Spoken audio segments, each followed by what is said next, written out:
Bueno, hola a todos. Vamos a empezar esta entrevista con Xosé Miguélez, profesor de gaita do Conservatorio de Ourense, e tamén saxofonista, músico de jazz e gaiteiro. Que tal, Xosé? Moi ben, gracias aquí pola oportunidade e pola difusión. Nada, nesta serie de entrevistas que está facendo a Escola de Música de Barbadás, pareceunos moi interesante contar con Xosé, que aparte ten un perfil de músico moi especial, porque xunta os mundos da música tradicional galega e o mundo do jazz e a improvisación. Que nos podes decir dos dous mundos a nivel de músico, como che beneficiou tanto hacia un lado como hacia outro? Boa pregunta, pois a verdade é que eu comecei antes na música tradicional, desde neno xa vinculado a diferentes agrupacións, tanto aquí en Ourense como en outras partes de Galicia, e despois máis tarde empecé a estudar saxofón e empecé a interesarme polo jazz, e a verdade é que son dous estilos musicais que están bastante conectados, non? Porque o jazz comezou sendo unha música tradicional e despois, bueno, digamos que se foi convertendo en unha música máis erudita, por decirlo de algún xeito, pero comezou así. Teñen como moitos puntos de unión, un deles é a parte da improvisación, non? Na parte, por exemplo, para mí particularmente como gaiteiro, toda a parte da ornamentación, preludios, e incluso hai algunhas zonas de Galicia nas que os gaiteiros improvisan a liña melódica e demais, pois ten bastantes elementos en común co jazz, non? Entón sempre me axudou, eu creo que son músicas que se escoitan dunha forma bastante parecida, non? E son músicas tamén que fuxen un pouco da partitura, do papel, por decirlo de algún xeito. Entón, creo que son bastante complementarias, non? Nos últimos anos, en todos os traballos discográficos que fago, sempre intento coller algo de inspiración da música tradicional e utilizala nas composicións ou nas propias improvisacións, non? No primeiro disco que fixen no ano 2019, que foi un disco que se titula Ontology, que gravei nos Estados Unidos, pois as melodías estaban compostas a partir dun motivo de 4 notas que Dorothy Schubert lle gravou a miña tía avoa a principios dos 80 en Cercedelo, en Laza, no pobo da miña nai. Entón collen ese motivo de 4 notas e a partir de aí construín as melodías e despois gravei o disco. En todos os discos que fixen a partir de aí, pois sempre hai algunha pequena contribución da música tradicional dentro das composicións ou probablemente na miña forma de tocar tamén, porque fui un gaiteiro moitos anos e obviamente a miña forma de tocar o saxofón tamén ten que estar influída polo outro instrumento, non? Así que, bueno, por aí un pouco irían os tiros. Vale, é dicir que pola túa perspectiva, aínda que de primeiras a priori podera parecer unha música moi diferente, tú non os sintes como tan leixano? No, eu creo que non, o sea, son lonxanos en algúns aspectos, digamos que o jazz, sobre todo nos últimos anos, armónicamente se sofisticou moito, pero que na parte rítmica teñen bastantes elementos comuns, non? Casi todas as músicas de tradición oral non se poden escribir exactamente como sonan, non? E iso é unha característica tanto da muiñeira como do swing. O sea, unha muiñeira non é exactamente un tresillo de corcheas e a corchea de swing non é exactamente dúas corcheas en 4x4, non? Senón que hai unha subdivisión, se escoitaría máis un compás de 12x8 que de 4x4, non? Pero despois, para simplificar todo eso, se escribe dunha forma, pero realmente se aprende a tocar tocando, a base de imitación e a base dunha inmersión lingüística, por decirlo de algún xeito, tocando con outros músicos, e eso é bastante común entre todas as músicas de tradición oral. É dicir que tanto nunha peza de gaita como nunha peza de jazz, un estándar, etc., Sí. son moi diferentes as versións que pode facer dous músicos. Sí. Sí, claro, ti escoitas diferentes versións da Muñeira de Chantada, por poñer un exemplo que todo o mundo poida coñecer, e as gaiteiras e os gaiteiros interpretan de un xeito moi diferente, non? Hai digamos que unha melodía de referencia, pero toda a parte de ornamentación, o propio son da gaiteira ou do gaiteiro, a forma na que frasea, todo eso, digamos, que é particular.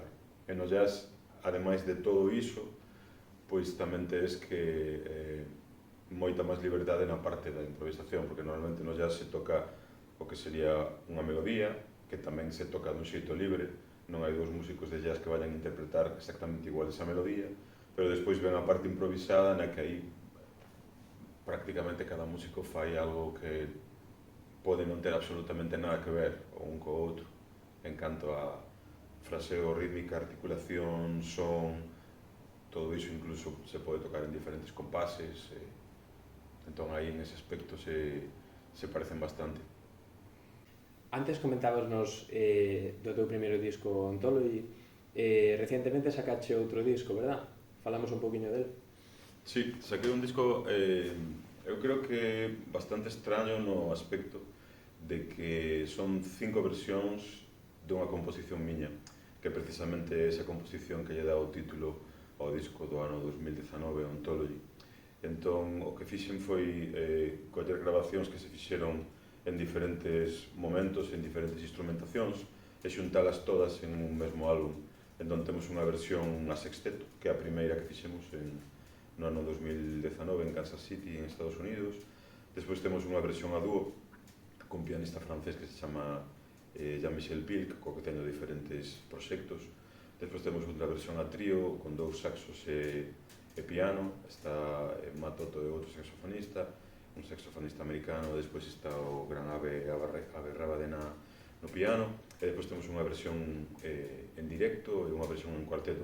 Entón é un pouco extraño porque a mesma composición tocada 5 veces, pero a realidade é que as versións son tan diferentes que funciona bastante ben como se fora un disco. Pareceume algo bastante original, eu non coñezo ningún disco no que... Aí sí que hai discos de tomas falsas, o mellor, que teñen diferentes grabacións do mesmo tema, pero que non se acaban porque se cortan polo medio, pero non coñezo así ningún disco que se faga solo de un tema repetido 5 veces, o mellor existe, pero bueno, cando iba investigando por aí non atopei nada parecido. Este disco acaba de salir agora este mismo mes de maio, e nada, a ver se facemos agora un poquinho de promoción nos próximos meses. Esto enlaza perfectamente co que comentabas antes, de que son músicas que incluso un mesmo músico tocando diferentes veces, diferentes instrumentacións, pois o resultado é moi diferente. E ainda por encima, pois fixéstelo con agrupacións distintas ao largo dos anos, entonces sería como unha especie de historia da evolución do tema. Xusto, un pouco a idea é esa, é ver como o tema vai evolucionando no tempo e tamén como as diferentes formacións usan a mesma composición de xeitos moi diferentes, non? Hai veces que se empeza na melodía, hai veces que xa empezamos improvisando e de repente a melodía aparece no medio do tema. Despois é interesante tamén escoitar como diferentes músicos improvisan no tema, e hai músicos que se repiten, por exemplo, bueno, eu obviamente estou nas 5 versións, pero son o único que estou nas 5 versións. Tamén é interesante ver como as improvisacións, sendo o mesmo músico, van sendo diferentes según con que músicos toca, según en que época, non?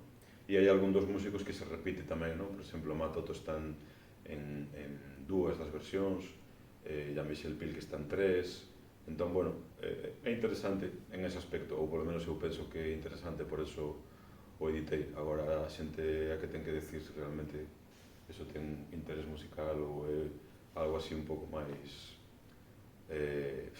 non sei. A veces os músicos pensamos moito desde o punto de vista do músico, e despois o ouvinte non escoita como a nós, ou pensas que hai cousas que poden ser interesantes para o público e depois daste conta de que son un pouco cousas de músicos, non? Entón, a veces vivimos aí un mundo un pouco paralelo que non ten por que corresponderse coa realidade, non? Pero bueno, por probar. Bueno, pero eso todo depende a que público queres enfocar, non? Tamén, se quere un produto máis global ou máis comercial, ou un... Sí, tanto na música tradicional máis, non? Pero no jazz a verdade é que é un público bastante reducido ao que podes chegar, pero é un público fiel, non? Entón, digamos que ti pouco a pouco vas construindo como unha especie de ecosistema de músicos cos que tocas, de locales nos que tocas, festivais, discográficas, críticos, xente que che compra o disco ou que escoita a música que tu publicas, non? E a idea é pouco a pouco ir expandindo eso, non?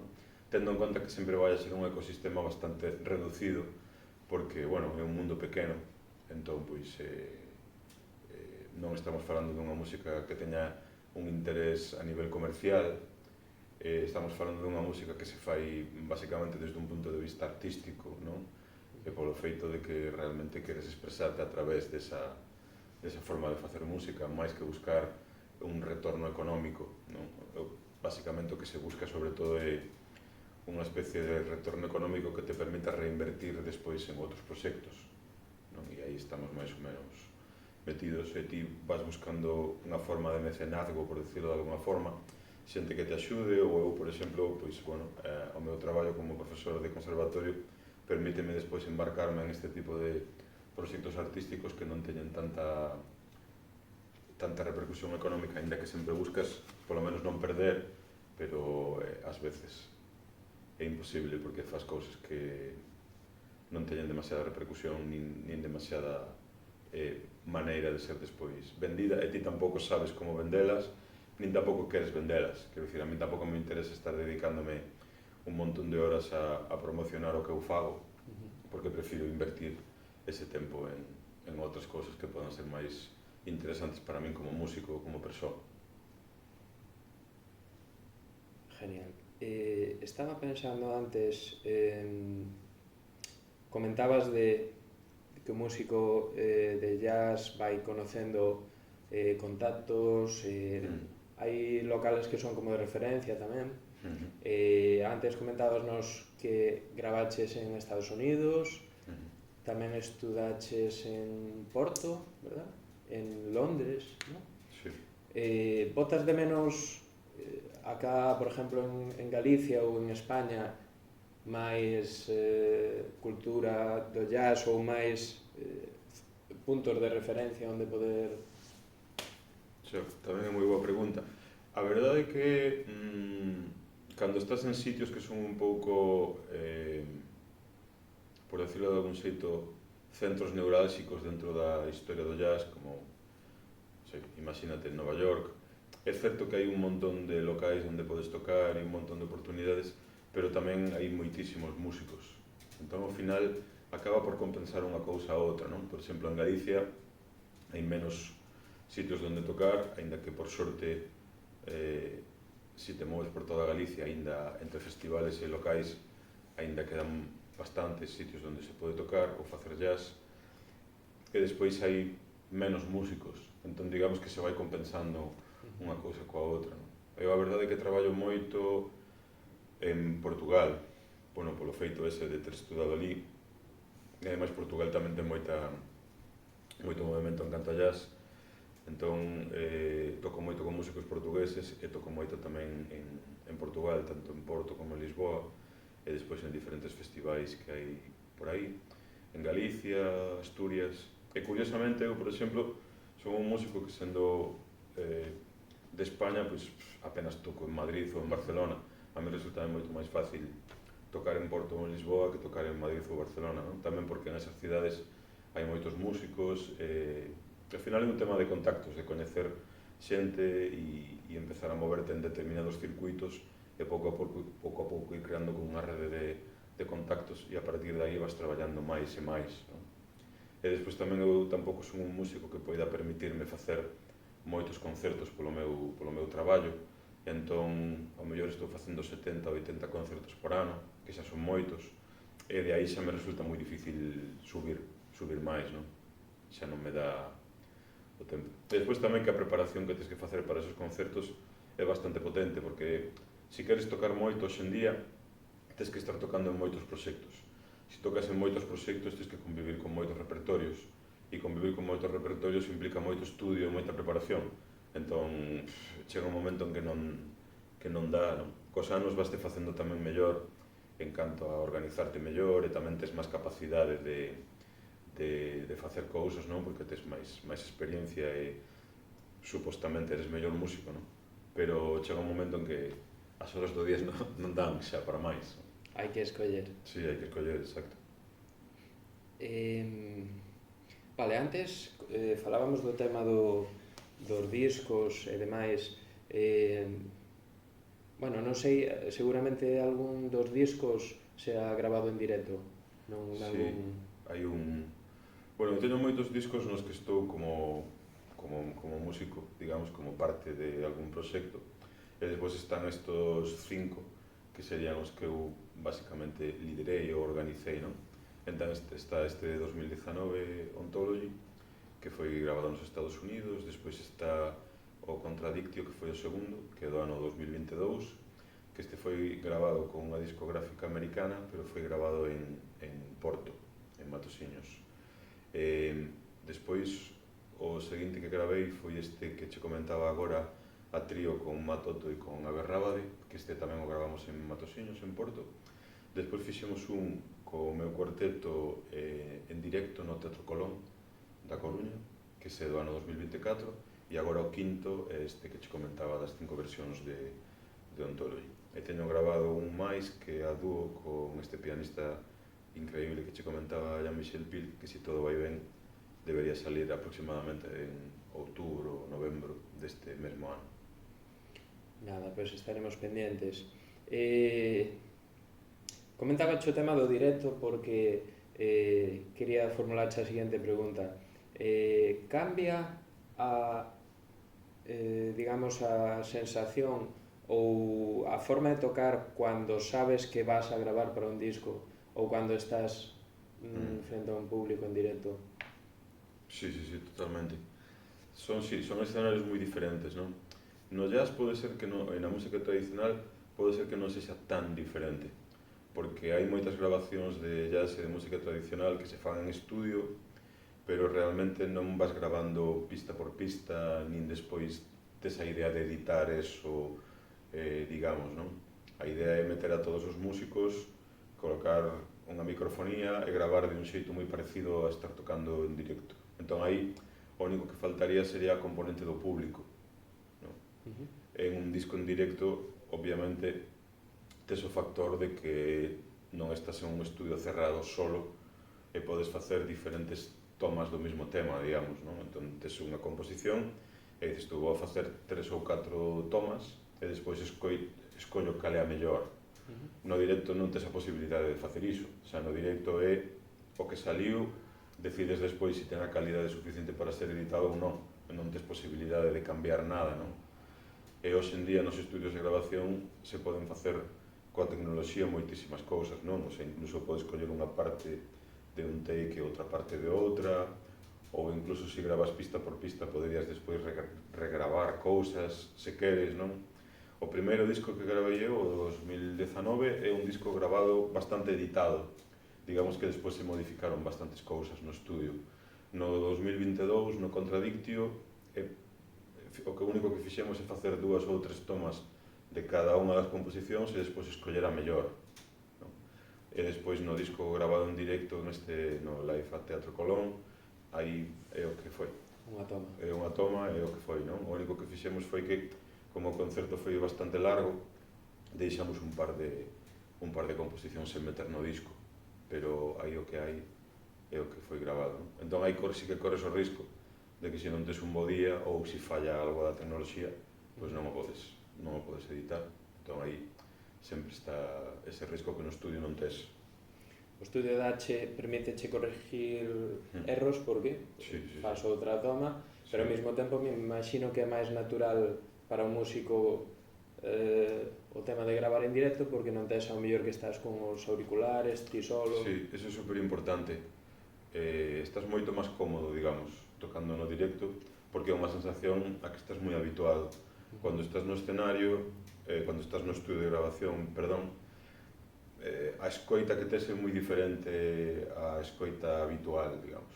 O que pasa é que tamén, claro, non sei, igual levo máis de 100 sesións de grabación na miña vida, entón estás habituado a eso tamén. pero sí que é certo que as primeiras veces o estudio impón bastante e o tipo de escoita que tes nunca é tan parecido ao habitual de estar tocando e escoitar os instrumentos ao vivo. Sempre se busca eso, se traballas con un bo técnico de grabación, eu teño a sorte de traballar aquí con José Trincado, que é o técnico que traballa con Villadoiro tamén e tal, é un fenómeno. Entón, ao final, no estudio de grabación consigue que estés bastante cómodo e tampouco hai tanta diferencia con estar tocando un escenario, non? Pero, bueno, sempre distinto. Sí. Vale, podemos falar un poquinho, se che parece, do tema da gaita. Ahora estuvemos falando un rato do saxofón. Quería preguntarche, bueno, foches o primeiro titulado superior en gaita galego, música tradicional. Sí, instrumentos da música tradicional. Instrumentos da música tradicional. Un grado superior que surxiu e tal. Como viviches tú ese hito histórico que foi realmente? Pois, a verdade é que foi unha época bonita e dura ao mesmo tempo, non? Bonita polo que significou ir abrindo camiño en unhas ensinazas superiores que non existían ata daquela, pero despois tamén foi dura porque eras un pouco como o collo de indias de todo, non? O sea, non había nada e todo se experimentaba en ti. Entón, en canto a programacións, en canto a organización do currículo, todo, era como todo tan novo que a verdade era un pouco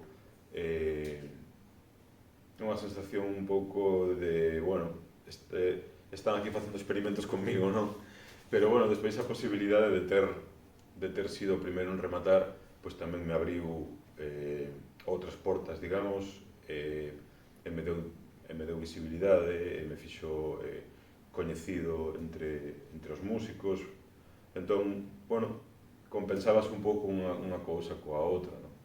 E, bueno, foi bonito, non? O día do concerto de fin de grado, por exemplo, o auditorio estaba cheo, había un montón de xente do mundillo, políticos, prensa e tal. Bueno, pues, que che toque a ti, porque a verdade foi un pouco a casualidade o que fixo que me tocara a min ser o primeiro, pois a verdade é que en ese aspecto foi unha experiencia que me fixo ser mellor músico, coller experiencia en canto a enfrentarte a situacións complicadas que despois no resto da tua vida aparecen. O meu día de hoxe gardo como un recordo bonito, xa fai moitos anos, porque foi no 2006, fai 20 anos, pero aínda teño bastante presente. Que ben. Un día comentábasme que na música de gaita determinados xéneros ou pezas que eran para tocar, para bailar, influye moito ser conocedor ou do tema dos bailes. En que medida está relacionado ou de que xeito o baile e a música para gaita nalgúnas pezas? De moitas formas e de unha forma moi intensa, non?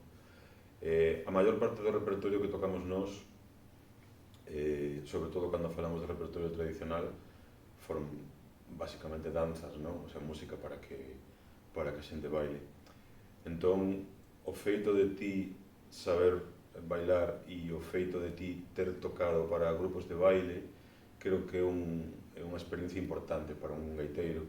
Creo que todo gaiteiro debería pasar un pouco por aí, non? Saber un pouco de baile, saber un pouco de percusión tradicional. Creo que son dúas cousas que están como moi relacionadas co que tocamos. Entón, desde o punto de vista de facerte mellor gaiteiro, desde o punto de vista da tua aprendizaxe e de falar mellor a linguaxe da gaita, creo que é bastante importante, non? Despois sí que é certo que a gaita tamén tivo sempre digamos que unha retroalimentación por parte do baile, non? Entón, eu estou seguro que antiguamente o repertorio que se tocaba en canto a gaita era máis complexo a nivel estructura e a nivel rítmico, e polo feito de ter tocado para o baile se simplificou bastante o repertorio. Entón, houve aí, digamos, unha retroalimentación entre a gaita para o baile e o baile para a gaita, que non tivo por que ser en todos os aspectos mala, pero tampouco digo que ser en todos os aspectos boa en determinados momentos, non? Entón, pois, hai unha relación aí inseparable entre o instrumento e o baile. Claro, de épocas xa anteriores, o ser a música tradicional fundamentalmente de transmisión oral ou de xeneración en xeneración, temos poucos datos, verdad? Co tema da fontes secundarias que non son a veces demasiado fiables. Sí, exacto. E o que temos en cancioneiros hai que collelo un pouco tamén con pinzas, porque o tipo de transcripción que se facía, pois, tampouco había unha tecnoloxía que lle permitise gravar e escoitar a peza unha e outra vez. Non se fixeron cancioneiros de todas as zonas, ou incluso hai zonas que puideron ser moi importantes en canto a repertorio que tampouco se fixo despois moito traballo de campo e tampouco se recuperou moito o repertorio de aí. Moitas cousas probablemente se perderon tamén, ou aínda están por editar ou por sacar, metidas aí en arquivos ou por estudar. Entón, hai un mundo aínda por explorar. Genial. Bueno, pois eu penso que podemos ir deixando por aquí. Moitas gracias, Xose, por atendernos. Nada, gracias a vos, enhoraboa polo traballo que facedes aí na escola, e nada, seguide con esta iniciativa, porque a verdade é que hai moitos músicos increíbles en Ourense. Non digo que sexa o meu caso, pero eu coñezo moitos músicos moi bons en Ourense que non son moi coñecidos nin a nivel local, nin a nivel galego. Entón, eu creo que é unha iniciativa moi interesante, e nada, a ver se a mantedes durante moito tempo. E moitas gracias por pensar en min para esta.